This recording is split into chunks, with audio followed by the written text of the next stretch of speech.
بسم اللہ الرحمن الرحیم نحمدہ ونصلی علی رسولہ الکریم والحمد للہ رب العالمین۔ کتاب الادب کا دوسرا باب ہے باب حفظ سر، یعنی رازوں کی حفاظت کے بیان میں۔ قال اللہ تعالی وَأَوْفُوا بِالْعَهْدِ إِنَّ الْعَهْدَ كَانَ مسئولا۔ اللہ جل شانہ کا ارشاد ہے عہد کو پورا کرو، بے شک عہد کے بارے میں ضرور پوچھا جائے گا۔ اس آیت میں عہد کو پورا کرنے کی ترغیب دی گئی۔ تو عہد کی دو قسمیں ہیں۔ نمبر ایک، بندے اور اللہ کے درمیان میں عہد، جو کہ ازل میں کیا تھا بندوں نے۔ جب اللہ تعالیٰ نے فرمایا الست بربکم، تو انہوں نے کہا بلا۔ اور اسی طرح کلمہ شہادت لا الہ الا اللہ کے ذریعے جو عہد ہے، یعنی اللہ تعالیٰ کے احکامات کو ماننے کا عہد اور اللہ کے احکام کے مطابق زندگی بسر کرنے کا عہد، تو اس عہد کو پورا کرنا واجب اور فرض ہے۔ اور عہد کی دوسری قسم ہے جو انسان کسی انسان سے کرتا ہے۔ اس میں تمام معاہدات، تجارتی معاملات سب شامل ہیں۔ اگر یہ شریعت کے مطابق ہیں تو ان کا پورا کرنا ضروری ہے، اور اگر خلاف شرع ہو تو اب دوسرے فریق کو بتا کر معاملہ ختم کر دینا چاہیے۔ وعن ابی سعید خدری رضی اللہ عنہ قال قال رسول اللہ صلی اللہ علیہ وسلم ان من شر الناس عند اللہ منزلة یوم القیامہ الرجل یفزی الى المرأة فتفزی الیہ ثم ینشرها سرها، رواہ مسلم۔ حضرت ابو سعید خدری رضی اللہ عنہ سے روایت ہے، وہ فرماتے ہیں کہ آپ صلی اللہ علیہ وسلم نے ارشاد فرمایا قیامت کے دن اللہ کے ہاں سب سے بدتر مرتبے والا وہ شخص ہوگا جو اپنی عورت کے پاس جائے اور وہ اس کے ساتھ مباشرت کرے، پھر وہ راز کو پھیلائے۔ اس میں فرمایا یفزی الی المرأة، یعنی مرد بیوی کے پاس جائے، مطلب یہ کہ رات میں مرد نے اپنی بیوی سے مباشرت کی تو صبح کے وقت مرد یا عورت اس کو اپنے دوستوں کے درمیان بیان کرے، تو اس حدیث میں اس کو بڑا گناہ بتایا گیا، اور اس سے اجتناب کرنا بہت ضروری ہے،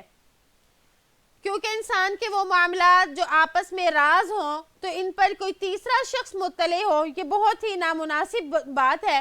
اس لیے آپس میں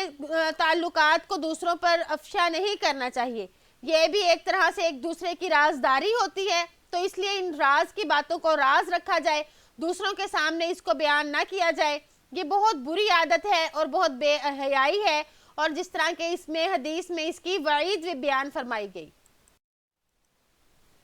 وعن عبداللہ بن عمر رضی اللہ عنہما ان عمر رضی اللہ عنہ حین تأیمت بنته حفصہ قال لقیت عثمان بن عفان فعرضت علیہ حفصة فقلت ان شئت انکحتک حفصة بنت عمر فقال سأنظر في امری فلبثت لیالی ثم لقینی فقال قد بدا لی الا اتزوج یومی هذا فلقیت ابا بکر صدیق رضی اللہ عنہ فقلت ان شئت انکحتک حفصة بن عمر فصمت ابو بکر فلم يرجع الی شیئا فكنت علیہ اوجد منی علی عثمان فلبثت لیالی ثم خطبها النبی صلی اللہ علیہ وسلم فانکحتها إياه فلقيني أبو بکر فقال لعلك وجدت علي حين عرضت علي حفصة فلم أرجع إليك شيئا فقلت نعم قال فإنه لم يمنعني أن أرجع إليك فيما عرضت علي إلا أني كنت علمت أن النبي صلى الله عليه وسلم ذكرها فلم أكن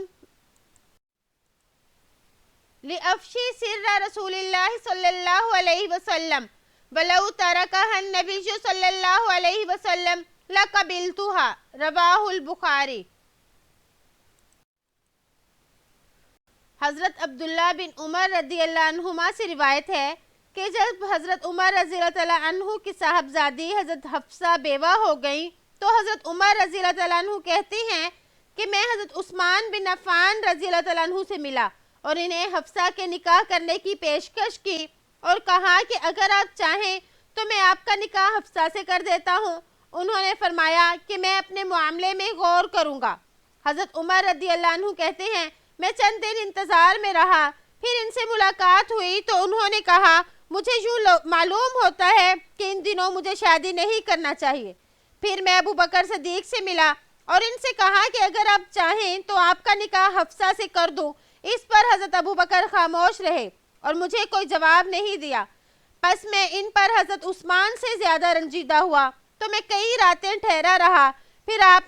صلی اللہ علیہ وسلم نے حفصہ کے لیے نکاح کا پیغام دیا تو میں نے حفصہ کا نکاح آپ سے کر دیا۔ پھر مجھے ابو بکر ملے تو انہوں نے فرمایا شاید تم مجھ سے ناراض ہو، جب تم نے میرے لیے حفصہ سے نکاح کی پیشکش کی تھی تو میں نے تم کو کوئی جواب نہیں دیا تھا۔ حضرت عمر نے فرمایا کہ ہاں۔ حضرت ابو بکر صدیق نے فرمایا جب تم نے مجھے پیشکش کی تھی تو میرے لیے تمہیں جواب دینے میں صرف یہ بات رکاوٹ بنی تھی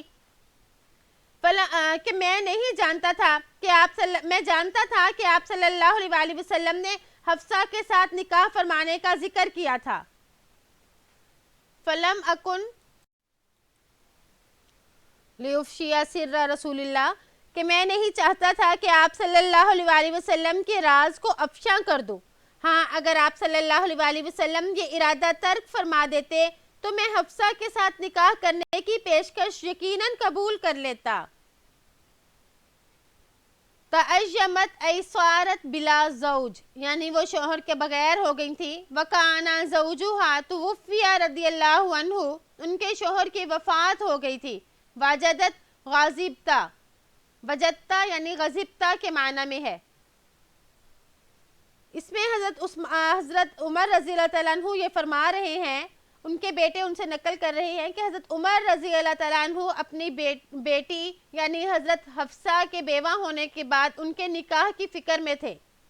تو انہوں نے فرمایا کہ میں حضرت عثمان بن عفان رضی اللہ تعالیٰ عنہ سے ملا اور ان کو حفصہ رضی اللہ تعالیٰ عنہ سے نکاح کرنے کی پیشکش کی، تو اس سے معلوم ہوا کہ کسی نیک آدمی کو اپنی لڑکی یا بہن وغیرہ کے نکاح کی دعوت دی جا سکتی ہے، اور صرف اس انتظار میں نہ رہا جائے کہ لڑکے والے ہی پہلے پیغام دیں جیسے کہ ہمارے ہاں اس کا رواج ہے، تو یہ رواج درست نہیں۔ اگر کوئی نیک اور شریف آدمی ہے تو لڑکی والے بھی آگے بڑھ سکتے ہیں۔ اور پھر فرمایا انی کنت علمت ان النبی صلی اللہ علیہ وسلم ذکرہا، آپ صلی اللہ علیہ وسلم نے حضرت حفصہ کے ساتھ نکاح کرنے کا ذکر فرمایا تھا، تو اس سے معلوم ہوا کہ جب یہ بات معلوم ہو جائے کہ فلاں لڑکی کی بات فلاں کے ہاں چل رہی ہے، تو جب تک اس کے ہاں سے کوئی جواب نہ آ جائے یعنی ہاں یا نہ ہو جائے تو اس وقت تک نکاح کا پیغام بھیجنا جائز نہیں۔ جیسے کہ یہاں پہ فرمایا آپ حضرت ابو بکر رضی اللہ تعالیٰ عنہ نے وَلَوْ تَرَكَهَا النَّبِيُّ صلی اللہ علیہ وسلم لَقَبِلْتُهَا یعنی اگر آپ یہ ارادہ ترک فرما دیتے تو میں نکاح کر لیتا۔ اس سے یہ معلوم ہوا کہ جس لڑکی سے آپ نے نکاح کرنے سے پہلے اپنا ارادہ بدل دیا تو اب دوسرا مسلمان اس سے نکاح کر سکتا ہے، مگر جب آپ صلی اللہ علیہ وسلم کسی سے نکاح فرما لیں تو اب اس لڑکی سے نکاح کسی بھی صورت میں کرنا جائز نہیں، کیونکہ وہ امت کی ماں بن گئی۔ تو اس سے یہ معلوم ہوا کہ آپ صلی اللہ علیہ وسلم کے جس طرح راز کو افشا نہیں کیا حضرت ابو بکر صدیق رضی اللہ تعالیٰ عنہ نے، اسی طرح اگر کوئی کسی کے پاس کسی کا راز ہو تو وہ اس کو ظاہر نہ کرے۔ اس حدیث سے بھی راز کو چھپانے کی ترغیب دی گئی۔ وعن عائشہ رضی اللہ عنہا قالت كنا ازواج النبی صلی اللہ علیہ وسلم عنده فاقبلت فاطمة رضی اللہ عنہا تمشی ما تخطئ مشيتها من مشية رسول الله صلى الله عليه وسلم شيئا فلما رآها رحب بها فقال مرحبا بابنتي ثم أجلسها عن يمينه أو عن شماله ثم سارها فبكت بكاء شديدا فلما رأى جزعها سارها ثانية فضحكت فقلت لها قصکی رسول اللہ صلی اللہ علیہ وسلم من بین نسائه بالسرار ثم انت تبکین فلما قام رسول اللہ صلی اللہ علیہ وسلم سألتها ما قال لك رسول اللہ صلی اللہ علیہ وسلم قالت ما كنت لأفشي على رسول اللہ صلی اللہ علیہ وسلم سرہ۔ حضرت عائشہ رضی اللہ عنہ سے روایت ہے کہ آپ صلی اللہ علیہ وآلہ وسلم کے پاس آپ کی تمام بیویاں موجود تھیں کہ حضرت فاطمہ رضی اللہ تعالیٰ عنہ آپ کے پاس تشریف لائیں۔ ان کی چال اور آپ کی چال میں کوئی فرق نہیں تھا۔ جب آپ نے ان کو آتے دیکھا تو انہیں خوش آمدید کہا، فرمایا میری بیٹی کو خوش آمدید ہے، پھر انہیں اپنے دائیں یا بائیں طرف بٹھا لیا، پھر ان سے نہایت رازداری کے ساتھ کچھ کہا جس سے وہ خوب روئیں۔ پس جب آپ صلی اللہ علیہ وآلہ وسلم نے ان کی یہ بے قراری دیکھی تو دوبارہ چپکے سے ان سے بات کی، جس سے وہ بہت خوش ہوئیں اور ہنس پڑی۔ میں نے حضرت فاطمہ رضی اللہ تعالیٰ عنہ سے کہا کہ آپ صلی اللہ علیہ وآلہ وسلم نے اپنی بیویوں کو چھوڑ کر تم سے کوئی خاص بات آہستہ سے کی تو تم رونے لگیں۔ جب آپ مجلس سے اٹھ کر چلے گئے تو میں نے حضرت فاطمہ رضی اللہ تعالیٰ عنہ سے پوچھا کہ تم سے آپ صلی اللہ علیہ وآلہ وسلم نے کیا فرمایا تھا؟ انہوں نے جواب دیا، میں آپ صلی اللہ علیہ وآلہ وسلم کے راز کو کیسے افشاں کروں؟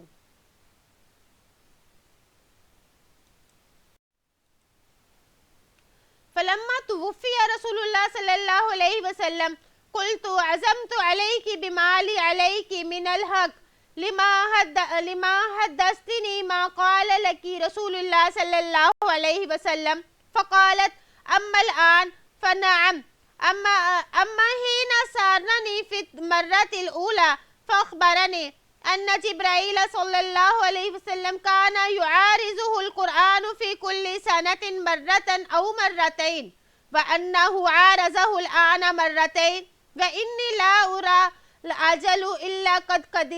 قد اقترب فاتق الله واصبري فإنه نعم السلف أنا لك فبقيت بقاء الذي رأيت فلما رأى جزعي سارني الثانية فقال يا فاطمة أما ترضين أن تكوني سيدة نساء المؤمنين أو سيدة نساء هذه الأمة فضحكت ضحكي الذي رأيت متفق علیہ وہذا لفظ مسلم۔ جب آپ صلی اللہ علیہ وآلہ وسلم دنیا سے تشریف لے گئے تو میں نے حضرت فاطمہ رضی اللہ تعالیٰ عنہ سے کہا، میرا تم پر جو حق ہے میں اس کے حوالے سے تمہیں قسم دے کر پوچھتی ہوں کہ مجھے بتلاؤ کہ تم سے آپ صلی اللہ علیہ وآلہ وسلم نے کیا بات کی؟ تو حضرت فاطمہ رضی اللہ تعالیٰ عنہ نے کہا، ہاں میں اب بتلاتی ہوں۔ پہلی مرتبہ آپ نے مجھ سے رازدارانہ گفتگو فرمائی تو آپ نے مجھے یہ بتلایا کہ حضرت جبرائیل سال میں 1 یا 2 مرتبہ میرے ساتھ قرآن کا دور کرتے ہیں۔ اب اس سال 2 مرتبہ یہ دور فرمایا اور میں دیکھ رہا ہوں کہ موت قریب آ گئی ہے، بس تم اللہ سے ڈرنا اور صبر کرنا کیونکہ میں تیرے لیے اچھا پیش رو ہوں۔ بس میں نے یہ بات سنی تو میں رو پڑی جیسا کہ تم نے دیکھا۔ بس جب آپ صلی اللہ علیہ وآلہ وسلم نے میری پریشانی دیکھی پھر دوبارہ مجھ سے آپ نے چپکے سے یہ بات فرمائی، اے فاطمہ کیا تجھے یہ بات پسند نہیں کہ تو تمام مومن عورتوں کی سردار ہو، یا یہ فرمایا کہ اس امت کی تمام عورتوں کی سردار ہو؟ میں ہنسنے لگی جو کہ آپ نے دیکھا۔ بخاری اور مسلم میں اس کو روایت کیا، یہ الفاظ مسلم کے ہیں۔ اس حدیث میں بھی حضرت فاطمہ رضی اللہ تعالیٰ عنہ نے فرمایا تھا، ما کنت لأفشی علی رسول اللہ، کہ میں آپ صلی اللہ علیہ وآلہ وسلم کے راز کو افشاں کرنے والی نہیں۔ تو اس سے معلوم ہوا کہ راز کو راز ہی رکھنا چاہیے اور اس کو ظاہر نہیں کرنا چاہیے۔ آپ صلی اللہ علیہ وآلہ وسلم اس بات کو ظاہر فرمانا چاہتے تو زور زور سے فرماتے، مگر یہاں پر آپ صلی اللہ علیہ وآلہ وسلم نے حضرت فاطمہ رضی اللہ تعالیٰ عنہ سے چپکے بات فرمائی کہ قریب میں حضرت عائشہ رضی اللہ تعالیٰ عنہ اور دوسری ازواج بھی بیٹھی تھیں، ان کو بھی معلوم نہیں ہوا کہ آپ نے حضرت فاطمہ سے کیا بات فرمائی، تو معلوم ہوا کہ دوسرے کے راز کو راز رکھنا جائز ہے اور اس کو ظاہر نہیں کرنا چاہیے۔ تو پھر وہ راز کیا تھا؟ آپ صلی اللہ علیہ وآلہ وسلم کی وفات کے بعد حضرت فاطمہ نے بتایا، اِنَّهُ عَارَضَهُ الْعَامَ مَرَّتَيْن، یعنی اس سال 2 بار قرآن کا دور کیا۔ آپ صلی اللہ علیہ وآلہ وسلم اور حضرت جبرائیل امین کی یہ عادت تھی کہ رمضان میں جتنا قرآن نازل ہو چکا ہوتا اس کا دور کرتے تھے، اور جس سال آپ صلی اللہ علیہ وسلم کا وصال ہونا تھا تو جبرائیل امین نے 2 بار دور کیا، اس بات کو بتانے کے لیے کہ اب قرآن جتنا نازل ہونا تھا وہ سب نازل ہو چکا، آپ کی زندگی کا مقصد پورا ہو گیا، اس لیے آپ اللہ کے پاس جانے کی تیاری فرما لیں۔ فَأَخْبَرَنِي أَنِّي أَوَّلَ اہل بیتی، یعنی مجھ کو یہ بتایا کہ سب سے پہلے میں اہل بیت میں سے آپ سے ملوں گی، یعنی میرا انتقال سب سے پہلے ہوگا۔ آپ صلی اللہ علیہ وسلم کی دنیا سے جانے کا غم تو سب کو ہی تھا، لیکن آپ نے فرمایا کہ جیسے کہ آپ صلی اللہ علیہ وسلم کے فرمانے کی وجہ سے حضرت فاطمہ روئیں، تو آپ صلی اللہ علیہ وسلم نے پھر یہ فرمایا تھا کہ انی اول اہل بیتی، یعنی میرے گھر والوں میں سے پہلے تم مجھے ملو گی۔ تو آپ صلی اللہ علیہ وسلم کے وصال کے بعد ہی جلد ہی حضرت فاطمہ کا بھی وصال ہو گیا، 6 ماہ یا 3 ماہ بعد۔ اب اس میں فرمایا کہ تم مومن عورتوں کی سردار ہوگی، تو حضرت فاطمہ رضی اللہ تعالیٰ عنہ افضل ہیں یا حضرت عائشہ رضی اللہ تعالیٰ عنہ، تو اس میں مختلف مذاہب ہیں۔ تو ایک مذہب تو یہ ہے کہ دونوں ہی برابر ہیں، اور دوسرا مذہب یہ ہے کہ اس میں خاموش رہنا چاہیے۔ اور امام مالک رحمہ اللہ سے جب یہ پوچھا گیا کہ حضرت فاطمہ رضی اللہ تعالیٰ عنہ افضل ہیں یا حضرت عائشہ، تو اس پر امام مالک رحمہ اللہ نے فرمایا حضرت فاطمہ رضی اللہ تعالیٰ عنہ تو آپ صلی اللہ علیہ وسلم کے گوشت کا ٹکڑا ہے، اور میں آپ صلی اللہ علیہ وسلم کے گوشت پر کسی کو فضیلت نہیں دیتا۔ بہرحال بیٹیوں میں دیکھی جائے تو حضرت فاطمہ رضی اللہ تعالیٰ عنہ کا درجہ سب سے زیادہ ہے، بیویوں میں دیکھا جائے تو حضرت عائشہ کا، لیکن اگر ویسے دیکھا جائے تو امام مالک کے نزدیک یہ ہے کہ حضرت فاطمہ کا درجہ سب سے زیادہ ہے، اس لیے کہ حضرت فاطمہ آپ صلی اللہ علیہ وسلم کے گوشت کا ٹکڑا ہے، آپ صلی اللہ علیہ وسلم کے جسم کا حصہ ہے، تو اس لیے ان کی فضیلت سب سے زیادہ ہوئی۔ بہرحال اس حدیث میں جو ہماری باپ کے ساتھ مناسبت تھی وہ یہ تھی کہ حضرت فاطمہ رضی اللہ تعالیٰ عنہ نے آپ صلی اللہ علیہ وسلم کے راز کو ظاہر نہیں کیا، لیکن چونکہ وفات کے بعد بتانے میں کوئی حرج نہیں تھا، اس لیے اس وقت حضرت عائشہ رضی اللہ تعالیٰ عنہ کو بتایا۔ وعن ثابت عن انس رضی اللہ عنہ قال اتا علیہ رسول اللہ صلی اللہ علیہ وسلم، حضرت ثابت حضرت انس رضی اللہ تعالیٰ عنہ سے روایت نقل کرتے ہیں کہ حضرت انس رضی اللہ تعالیٰ عنہ فرماتے ہیں کہ میرے پاس آپ صلی اللہ علیہ وسلم تشریف لائے، وَأَنَا أَلْعَبُ مَعَ الْغِلْمَانِ فَسَلَّمَ عَلَيْنَا فَبَعَثَنِي فِي حَاجَةٍ فَابْتَعَتُ عَلَىٰ أُمِّي فَلَمَّا جِئْتُ قَالَتْ مَا حَبَسَكَ قُلْتُ بَعَثَنِي رَسُولُ اللَّهِ صَلَّى اللَّهُ عَلَيْهِ وَسَلَّمَ لِحَاجَةٍ قَالَتْ مَا حَاجَتُهُ قُلْتُ إِنَّهَا سِرٌّ قَالَتْ لَا تُخْبِرَنَّ بِسِرِّ رَسُولِ اللَّهِ صَلَّى اللَّهُ عَلَيْهِ وَسَلَّمَ أَحَدًا قَالَ أَنَسُ وَاللَّهِ لو حدثت به احدا لا حدثتك به یا ثابت، رواہ مسلم، کہ تشریف لائے اور جب میں بچوں کے ساتھ کھیل رہا تھا، پس آپ صلی اللہ علیہ وسلم نے ہم سب کو سلام کیا اور مجھے ایک کام کے لیے بھیج دیا، چنانچہ مجھے اپنی ماں کے پاس آنے میں دیر ہو گئی، پس جب والدہ نے پوچھا کہ تجھے کس چیز نے روک لیا تھا، میں نے بتایا کہ مجھے رسول اللہ صلی اللہ علیہ وسلم نے کسی کام کے لیے بھیج دیا تھا۔ انہوں نے پوچھا کہ وہ کام کیا تھا؟ میں نے کہا وہ ایک راز کا کام تھا۔ والدہ نے فرمایا ٹھیک ہے، آپ صلی اللہ علیہ وسلم کا راز کسی کو مت بتلانا۔ حضرت انس رضی اللہ تعالیٰ عنہ نے فرمایا خدا کی قسم اگر وہ راز کسی کو بیان کرنا ہو تو اے ثابت میں تمہیں ضرور بیان کرتا۔ اور اس کو مسلم نے روایت کیا، اس کا کچھ حصہ مختصراً امام بخاری نے بھی روایت کیا ہے۔ اس میں بتایا گیا کہ حضرت انس رضی اللہ تعالیٰ عنہ فرما رہے ہیں کہ جب میری والدہ نے پوچھا کہ وہ کیا تھا، کیوں تم نے دیر ہو گئی، تو میں نے فرمایا انہا سر، یعنی وہ ایک راز ہے۔ تو اس سے معلوم ہوا کہ راز کو افشا نہ کرنے کی تاکید ہے۔ حضرت انس رضی اللہ تعالیٰ عنہ کے یہ کہنے پر کہ آپ صلی اللہ علیہ وسلم کا راز ہے، حضرت انس کی والدہ یعنی ام سلیم نے ظاہر نہ کرنے حضرت ام سلیم نے یہ اصرار نہیں کیا کہ اس کو ظاہر کر دو مجھ پر، بلکہ یہ تاکید فرمائی کہ اس کو چھپائے رکھو، یعنی راز کی حفاظت کرنی چاہیے اور دوسرے کو اس کی اطلاع نہیں کرنی چاہیے الا یہ کہ وہ شخص خود ہی صراحتاً راز کے افشا کرنے کی اجازت دے دے۔ تو یہاں پر آپ صلی اللہ علیہ وآلہ وسلم کی وفات کے بعد بھی حضرت انس رضی اللہ تعالیٰ عنہ نے اس راز کو ظاہر نہ کیا، تو اس سے معلوم ہوا کہ وہ راز جو وفات کے بعد بھی ظاہر نہیں کرنے چاہیے، یعنی یہ مناسب نہ ہو کہ ان کو ظاہر کیا جائے، تو ان رازوں کو راز ہی رکھنا چاہیے۔ اس حدیث کے جو راوی ہیں حضرت ثابت رحمہ اللہ، ان کا نام ثابت، ان کی کنیت ابو حمید ہے اور یہ تابعی ہیں،